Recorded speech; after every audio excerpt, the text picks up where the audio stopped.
J'aime les films catastrophes. Et ça, c'est un vrai film catastrophe.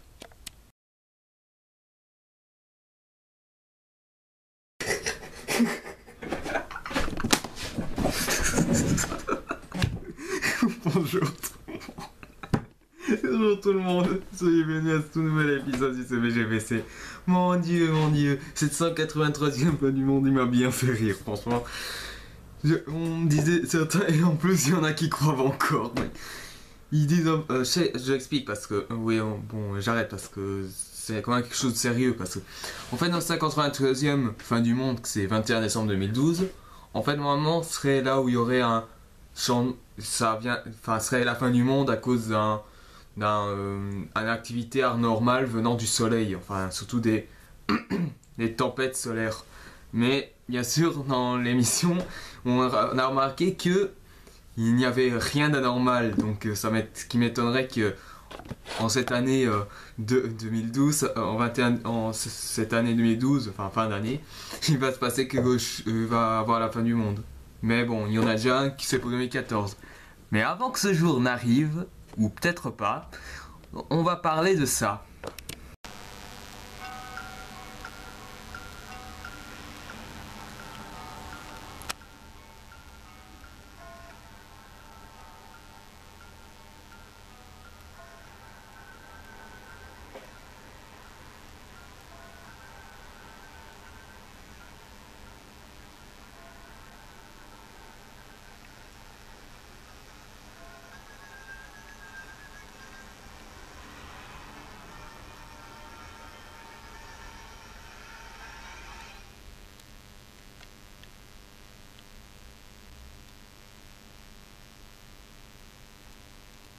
« 2012, sorti en 2010, réalisé par Roland Emmerich. » Pour ceux qui ne...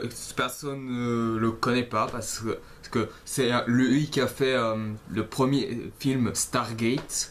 Il a également réalisé Independence Day, qui est très sympa malgré un scénario très mou.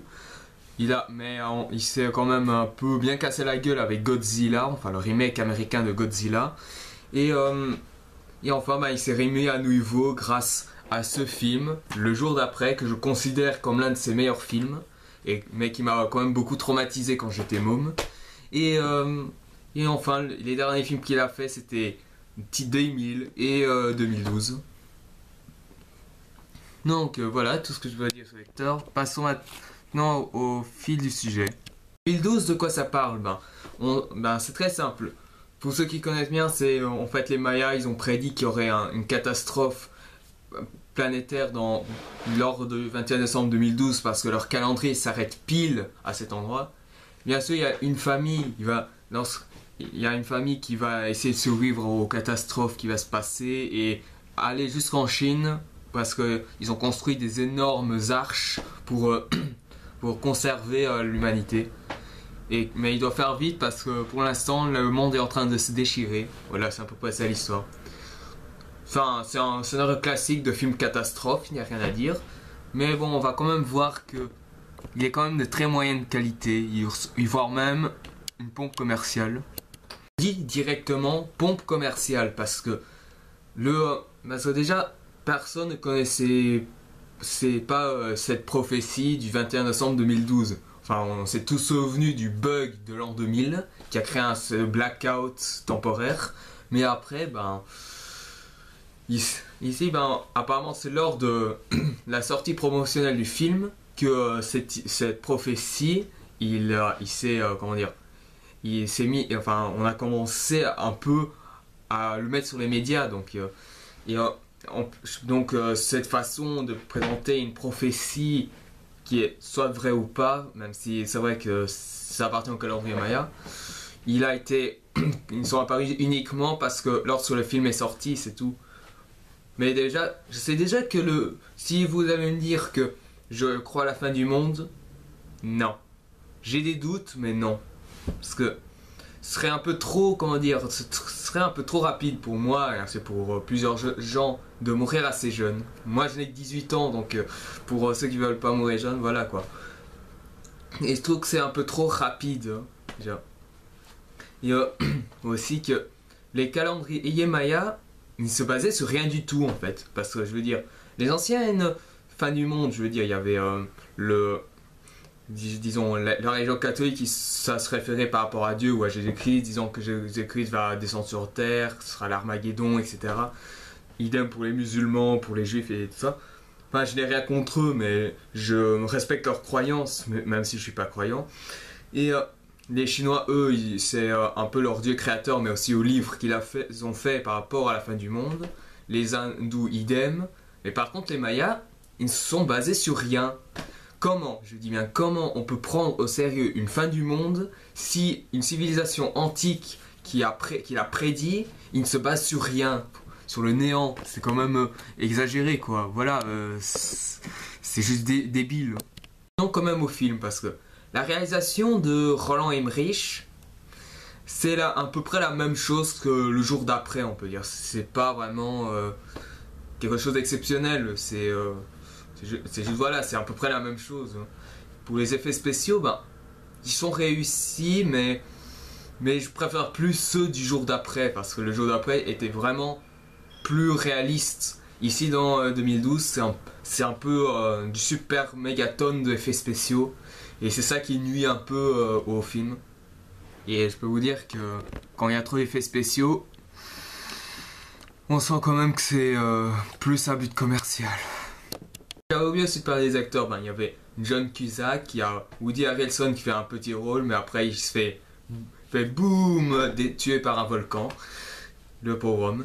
Et aussi quelques-uns qui font des apparitions comme Danny Glover qui fait le président. Mais bon, de manière générale, les acteurs s'en tirent pas trop mal. Enfin, c'est peut-être l'un des seuls points positifs du film. Enfin, les seuls points positifs c'est peut-être la réalisation et les acteurs, les effets spéciaux aussi. Mais par contre, il y a le truc qui va pêcher, je vais vous l'expliquer. Voilà, en fait, le scénario, c'est surtout là qui cloche en fait, parce que il est censé représenter la fin du monde. Enfin, le 21 décembre 2012, c'est censé représenter la fin du monde, enfin, la fin de l'humanité, en gros, selon les Mayas. Ben, ici, la fin du monde, elle est mou, elle est molle, elle est lente, je sais pas, mais une fin du monde, c'est direct, on ne s'y attendait pas, c'est quelque chose d'imprévu. Mais ici, ce truc du 21 décembre 2012, ça a été prévu. Comment tu peux faire un film sur quelque chose prévu et essayer de donner un instant de folie aux spectateurs? Ça sert quasiment à rien, puisqu'ils savent déjà que la prophétie de 2012 a déjà été annoncée, donc s'il a déjà été annoncé, je sais pas quoi. Il y a surtout beaucoup d'exagération, je veux dire. Attention, il y a une grande fissure dans le sol, alors tout va s'écrouler. You. Ensuite, il y a les volcans tous les volcans qui se réveillent. Et enfin, ben, il y a les ramas de marée qui arrivent. Et aussi des nuages de sang qui arrivent. Ouais, je dis ok, je sais que c'est la fin du monde, mais faites quelque chose de beaucoup plus original. Non, je sais pas. Le jour d'après, bon, ok, c'était un peu exagéré aussi, mais ça c'était lié au dérèglement climatique. Ici, dans le 2012, ici j'ai presque l'impression de voir le jour d'après, mais en version prophétie de fin du monde qui est prévue à l'avance. Et à 2 balles aussi. Donc je sais pas, mais si ça c'est pour montrer la fin du monde qu'on va devoir affronter, c'est complètement irréaliste ce qu'on voit. Je suis désolé. Dans le film, c'est complètement irréaliste. Chose c'est bizarre parce que c'est censé refléter la fin du monde, de notre humanité, et pourtant il a un happy end. C'est quand même bizarre parce que je sais que le jour d'après avait aussi un happy end, mais d'un côté c'est un happy end mais moins moins chaleureux, moins optimiste, je veux dire, parce que toute la planète il est presque congelé, je veux dire. Ici dans 2012, tout le monde est sauvé, le maximum de gens est sauvé dans les arches. Voilà, on va refaire notre vie, rideau, et on prend un suppôt et au lit. Donc je suis désolé. Une soi-disant fin du monde où nous, êtres humains, on ne peut pas y y affronter, mais je sais pas, mais en faisant une fin, mais que, par exemple tous les humains sont morts et que voilà, ça aurait pu donner un grand impact aux spectateurs. Mais non, faisons un happy end, comme ça on se fera chier encore plus et ce sera du what the fuck, voilà, voilà quoi. Parce qu'un jour, il y a la plaque de glace qui s'effondre, un jour, il y a le grand volcan qui explose, un autre jour, il y a un nuage de cendres, et un autre jour, il y a le raz-de-marée qui arrive. Je sais pas, mais la fin du monde, c'est censé être au 21 décembre 2012. Si pour chaque jour, il se passe quelque chose, mais que l'être humain est toujours là, qu'en fin du monde, il y a quand même un gros problème, je suis désolé. Attendez, vous imaginez quelque chose, si moi, je faisais... Déjà, vous imaginez un peu, oui, ce que j'allais dire. Qu'est-ce que les Mayas y croyaient quand ils ont fait leur calendrier?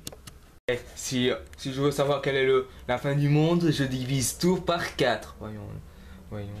6600, 4000... Non, pas en 2012, à force.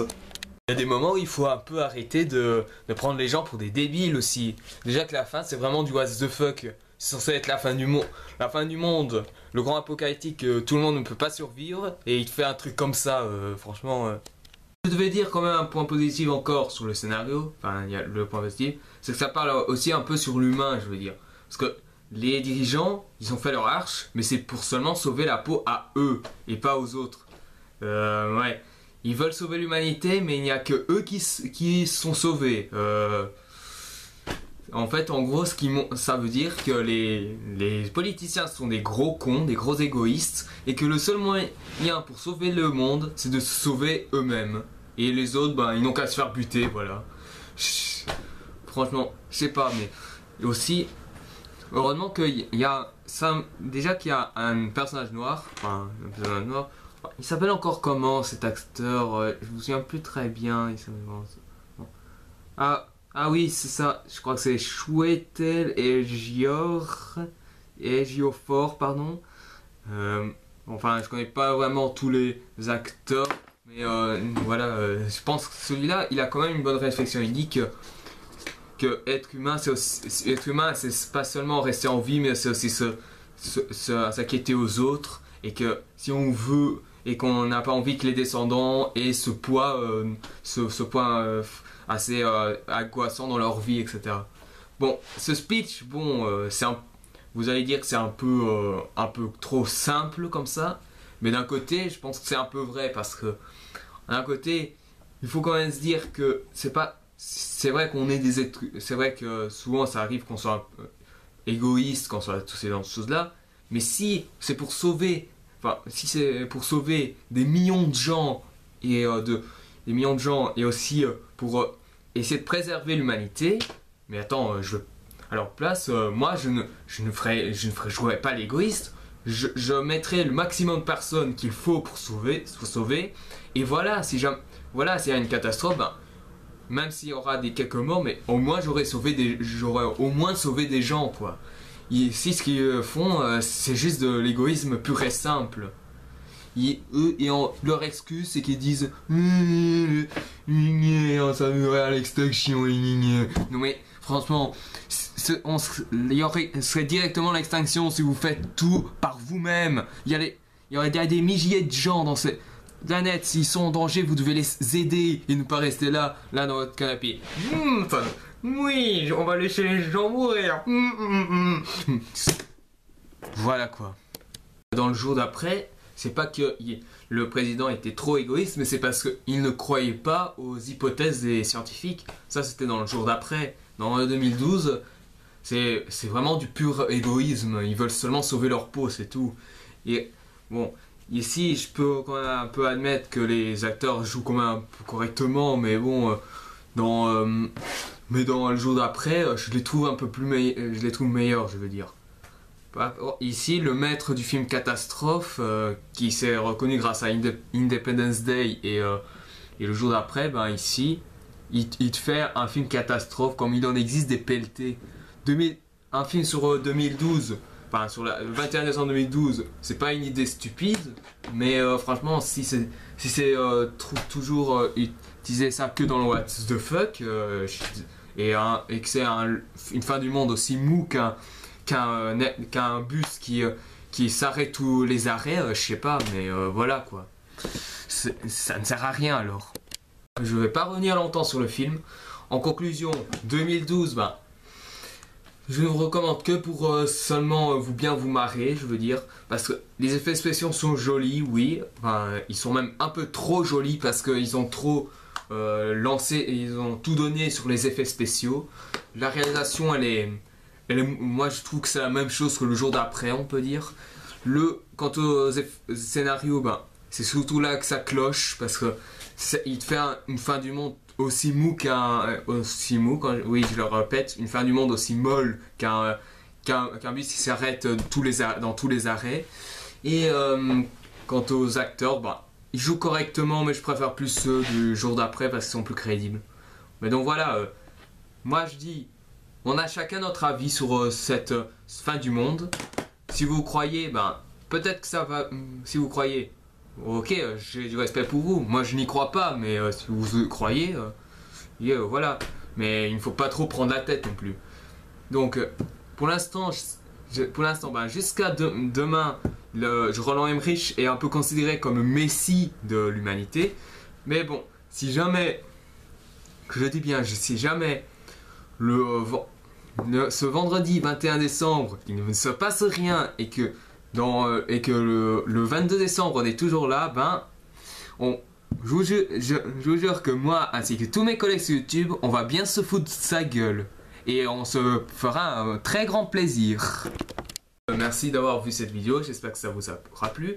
Si vous avez aimé, mettez un j'aime. Si vous voulez en savoir plus sur les prochaines vidéos à venir, abonnez-vous. Et si vous avez des avis de jeux ou de films qui soient bons ou mauvais, pour moi, tous les choix sont possibles. Envoyez-moi des commentaires et on en discutera. Bah, pour la prochaine vidéo, bah, ce sera une critique un peu spéciale parce que je vais parler d'un film que j'ai vu au cinéma et que je vous dis tout de suite que c'est la préquel d'une trilogie qui est juste légendaire. Et bien sûr, comme je l'ai dit, si on est toujours vivant, bien sûr, s'il ne se passe rien, je vous retrouve pour cette nouvelle vidéo et à la prochaine. Et mais si bien sûr, si à la fin du monde est là, ben, on se retrouvera tous au paradis. Allez, à la prochaine.